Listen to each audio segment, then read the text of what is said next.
নমস্কার, সবাই কেমন আছেন? আশা করি সবাই ভালো আছেন আর ভালোভাবে মার্কেট থেকে টাকা পয়সা কামাতে পারছেন। তো বিশেষ কিছু কথা বলবো ট্রেডিং সাইকোলজির ওপরে, যেটা জানা জরুরি, যেটা বোঝা জরুরি। তো মার্কেট হলো সুপ্রিম, এটা আমরা সবাই জানি। আর যারা জানি না তাদের জন্য জানিয়ে রাখি, মার্কেট সুপ্রিম। মার্কেটের নিয়মে চলবে। আমার আপনার নিয়মে মার্কেট চলবে না। আমার কি ভাবনা, আপনার কি ভাবনা, সেই কথাতে মার্কেট চলে না। আমাদের ভাবনার ভ্যালু জিরো। মার্কেটে আমাদের ভাবনার কোনো ভ্যালু নেই, এটা সবসময় মাথায় রাখবেন। প্রতিদিন না মার্কেট পয়সা দেয় না। প্রতিদিন আপনি যে মার্কেট থেকে আসবেন, সকালবেলা এসে সিস্টেম করলেই যে আপনার ক্যাশ মেশিন নিয়ে দাঁড়িয়ে আছে মার্কেট, এমনটা না। প্রতিদিন আপনি টাকা কামাতে পারবেন না, কোনোভাবেই পারবেন না। যারা ভাবে আমি প্রতিদিন টাকা কামাবো, সেটা সবথেকে মস্ত বড় ভুল। ইভেন যারা প্রফেশনাল ট্রেডার, প্রফিটেবল ট্রেডার, তারাও ফ্রিকোয়েন্টলি লস করে। Loss part of the game. Loss আপনাকে নিতেই হবে, কারণ যে কোনো ব্যবসায়, আপনি যে কোনো ব্যবসায় করুন না কেন, সব ব্যবসায় লাভ লস থাকে। তো ট্রেডিংও একটা বিজনেস। ট্রেডিং একটা বিজনেস, এই বিজনেসে লাভও হবে, লসও হবে।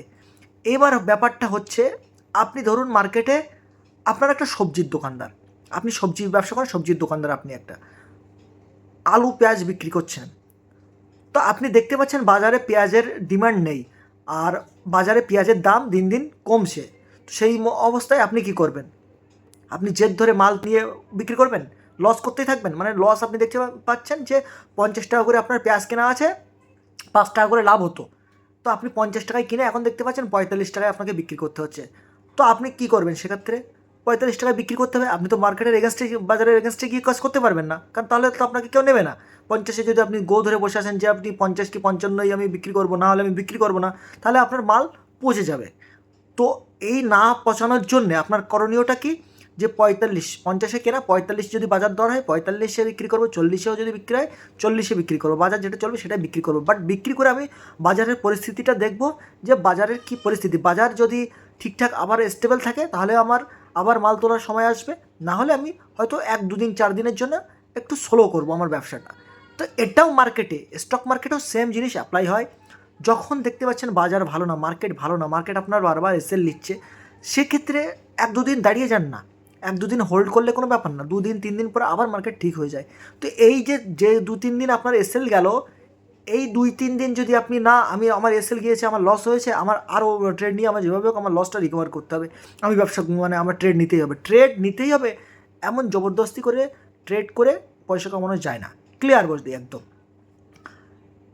তো এইটা মাথায় সবসময় রাখুন। আর সামান্য 1-2-3টে ট্রেডে এসএল হিট হওয়া মানেই আপনার সেট খারাপ হয় না। আপনার সেট আপের আপনি ডাউট করে ফেলেন। অনেক সময় পরপর রানিংয়ে 2-3 দিন যদি এসএল হিট হয়, আপনি আপনার সেট আপে ডাউট করে ফেলেন। তো এটা সবথেকে একটা ভুল। আর এই ভুলটা মাথায় রেখে ট্রেড করাটা খুব মুশকিল হয়। আপনি যে কাজটা করছেন, আপনার যে সেট আপে কাজ করছেন, 10 বারে যদি 4 থেকে 5 বার আপনার সেট আপে বাইং, সেট আপে এসে যদি আপনি ঠিকঠাক প্রফিট নিয়ে বার হতে পারেন, 10টা ট্রেড করলেন, তার মধ্যে 4 থেকে 5টা ট্রেডে আপনি যদি সঠিক হন, তাহলে ভাববেন আপনার সেট আপ একদম পারফেক্ট। কে কী বললো, কে কী জ্ঞান দিল, কে কী শেখালো, কোনো কিছু জানার দরকার নেই। শিখুন। কিন্তু আপনার সেট আপ যদি 4 থেকে 5 বার, 10 বারের ট্রেডে 4 থেকে 5 বার যদি প্রফিট দেয়, তাহলে আপনার সেট আপ একদম পারফেক্ট। আপনাকে শুধু ফোকাসটা করতে হবে 1:2 রিস্ক রিওয়ার্ডের উপরে।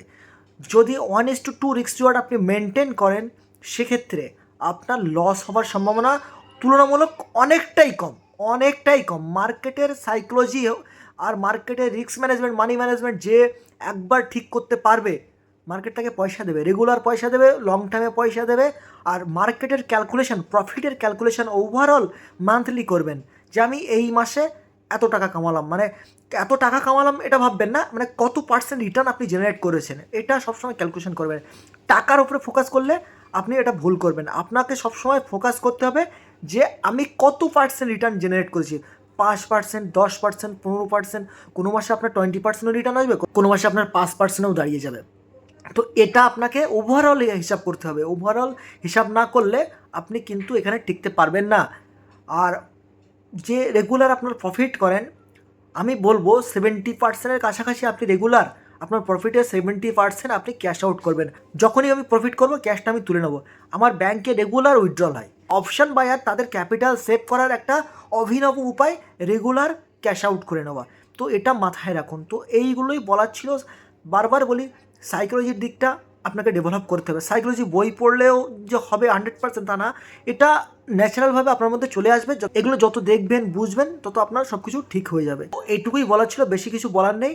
আর যদি আমার ভিডিও ভালো লাগে অবশ্যই ফলো করবেন, লাইক করুন, কমেন্ট করুন। কমেন্টে আপনাদের মতামত দিন, এটা আরও ভালো লাগবে।